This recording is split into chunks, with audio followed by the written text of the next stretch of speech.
Nous pensons souvent à la nature comme étant belle, majestueuse, voire apaisante. Mais il y a un côté plus sombre à la nature sauvage, un côté qui ne se soucie pas de votre célébrité, de votre admiration ou de votre amour. Dans ce monde, les dents et l'instinct règnent. Et un seul faux pas peut faire la différence entre l'émerveillement et la tragédie. Les personnes dont vous allez entendre parler n'étaient pas des chercheurs de sensations fortes ou des aventuriers imprudents.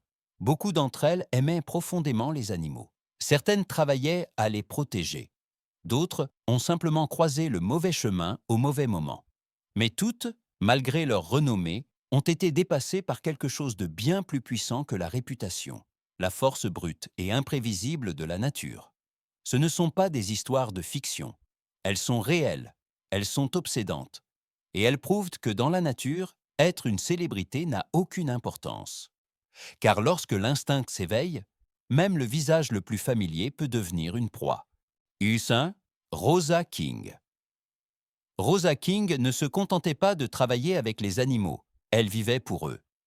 Aux zoos de Hamilton, en Angleterre, elle était connue non seulement pour son professionnalisme, mais aussi pour la dévotion tranquille qu'elle montrait envers chaque créature sous sa garde, en particulier les grands félins.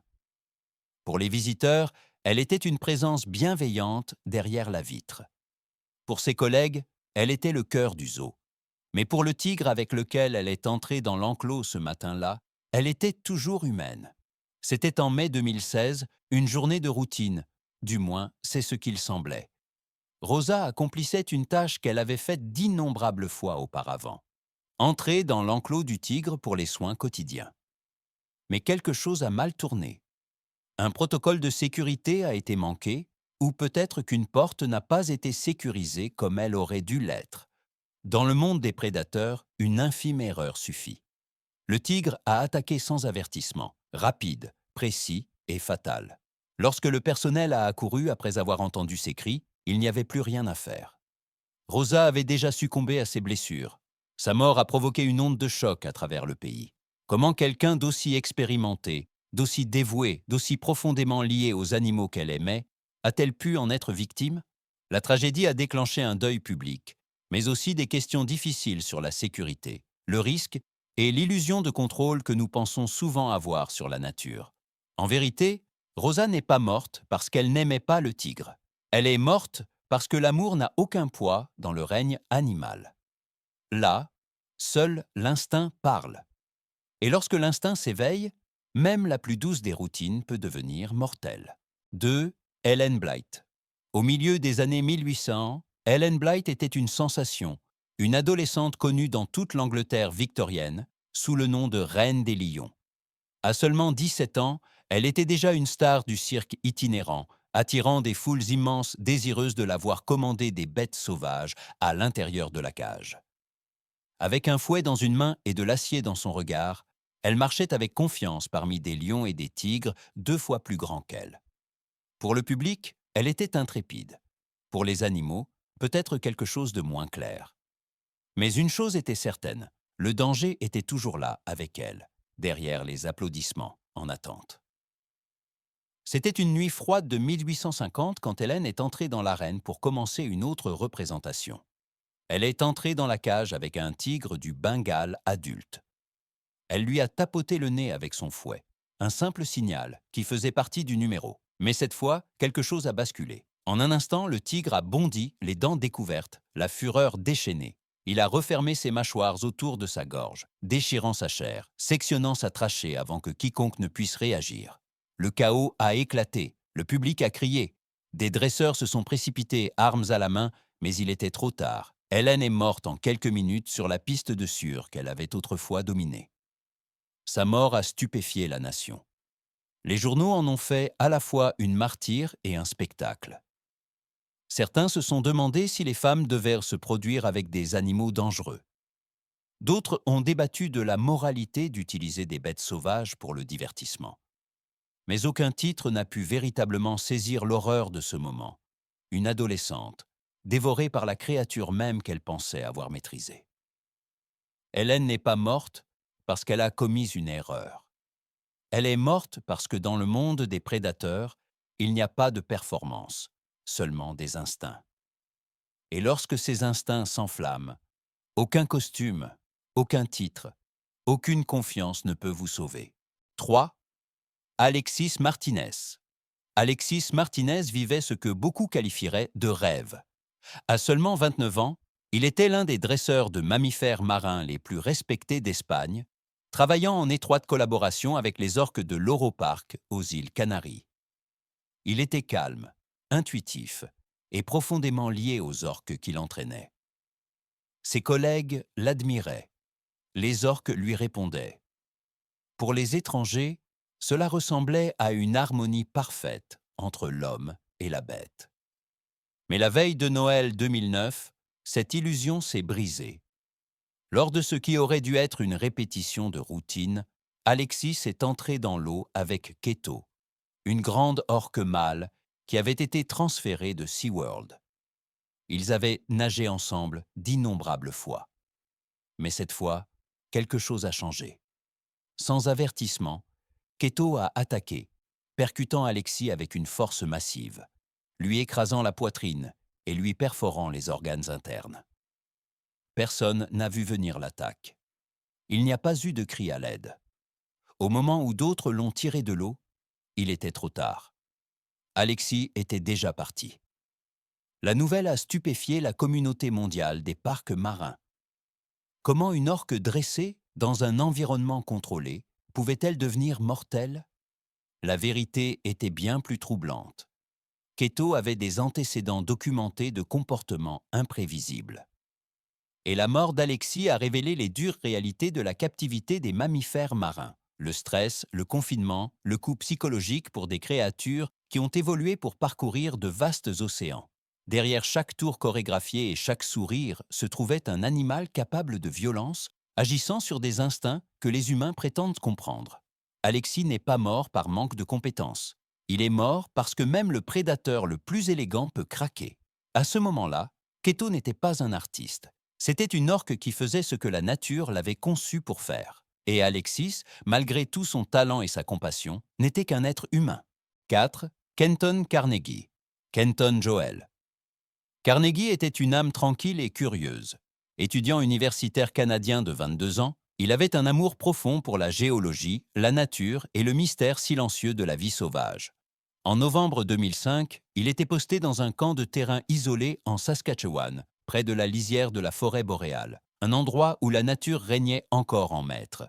Les habitants avaient signalé des comportements animaux étranges à proximité. Des loups avaient été vus s'attardant trop près. Des ours avaient été vus errant plus longtemps que prévu dans la saison. Des avertissements avaient été murmurés. Mais Kenton n'avait pas peur. Il est parti seul pour une promenade un après-midi. Il n'est jamais revenu. Quelques heures plus tard, les chercheurs ont suivi ses empreintes profondément dans les bois. Ce qu'ils ont trouvé était horrible. Son corps gisait, mutilé et déchiré, entouré de traces d'animaux. Certaines de loups, d'autres peut-être d'un ours. Ses vêtements étaient en lambeaux. Ses blessures étaient sauvages. L'attaque était si violente, si brute, que les experts ont débattu pendant des mois de l'animal véritablement responsable. Certains pensaient que c'était un ours. D'autres, plus étonnamment, ont affirmé que c'était des loups, une espèce presque jamais connue pour tuer des humains en Amérique du Nord. S'il s'agissait bien de loups, la mort de Kenton pourrait avoir été le premier cas documenté d'un adulte en bonne santé tué par eux sur le continent.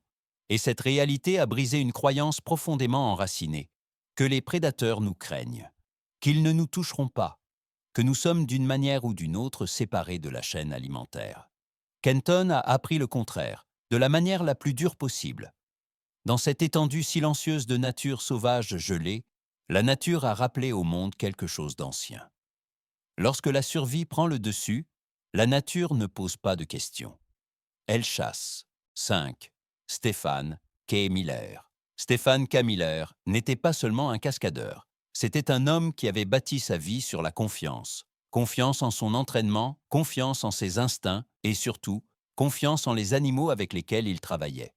Il avait passé des années aux côtés de certains des prédateurs les plus puissants de la nature, non pas dans la peur, mais en partenariat. L'un de ses partenaires était Rocky, un grizzly de 2,10 mètres et de 317 kg. Entraîné par Stéphane lui-même, Rocky était apparu dans des films, des publicités et d'innombrables démonstrations en direct. Pour le public, tout semblait sûr, routinier, contrôlé. Mais en avril 2008, cette confiance a été brisée pour toujours. Ce jour-là, Stéphane tournait une vidéo promotionnelle à l'installation Predators in Action en Californie. Il a donné un signal à Rocky, quelque chose qu'ils avaient pratiqué des dizaines de fois. Mais au lieu de répondre par un tour, l'ours a bondi. Sans hésitation, Rocky a refermé ses mâchoires massives autour du cou de Stéphane, lui perforant la jugulaire. Le sang a coulé.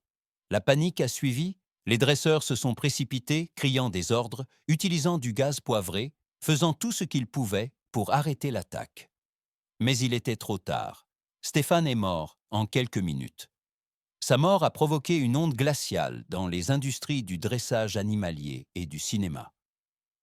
Comment un homme aussi expérimenté, aussi précis, a-t-il pu être tué par la créature même qu'il avait nourrie et élevée? Mais c'est la cruelle vérité des animaux sauvages. Peu importe combien de temps vous les dressez, peu importe à quel point vous croyez que le lien est réel, leurs instincts ne disparaissent jamais.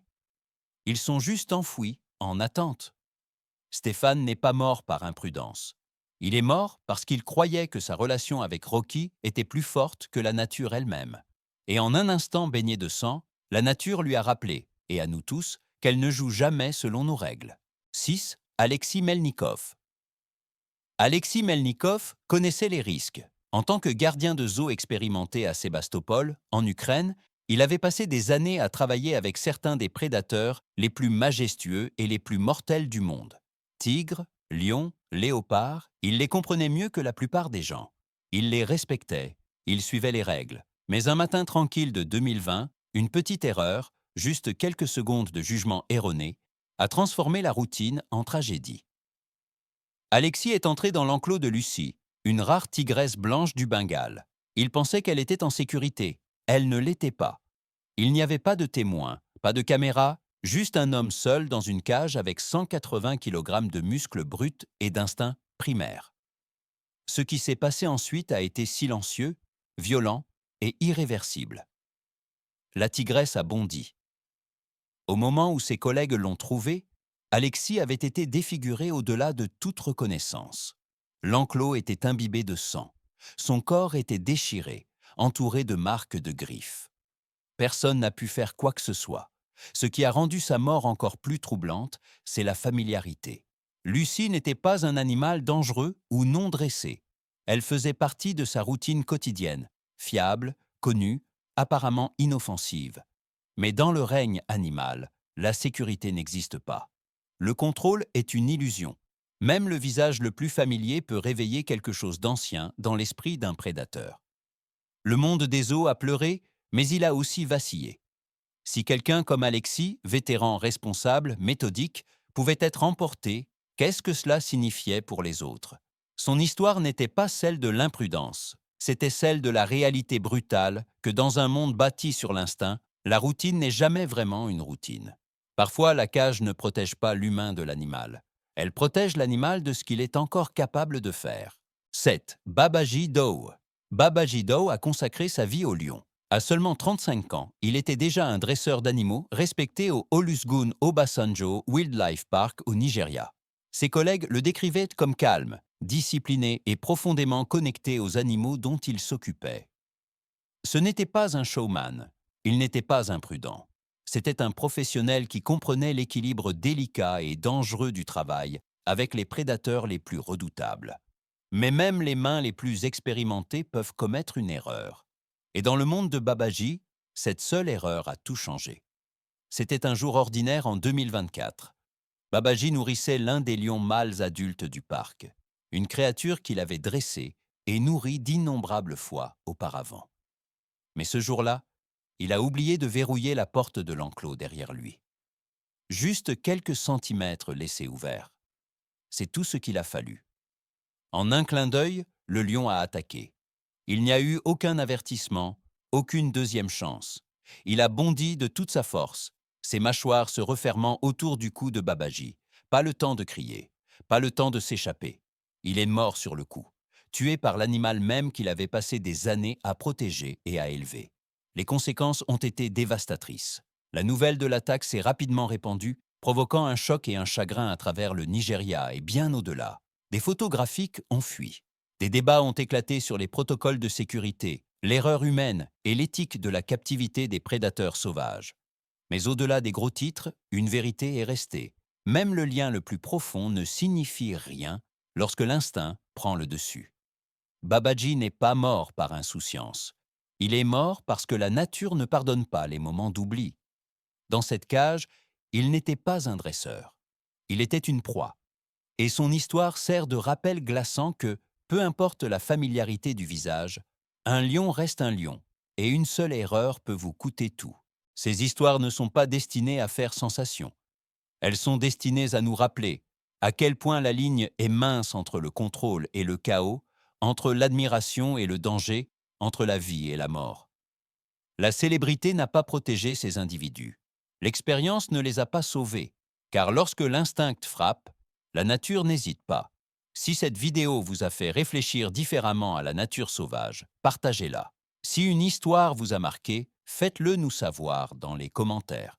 Et si vous voulez plus d'histoires réelles qui révèlent la vérité brute derrière les gros titres, n'oubliez pas d'aimer, de vous abonner et d'activer les notifications.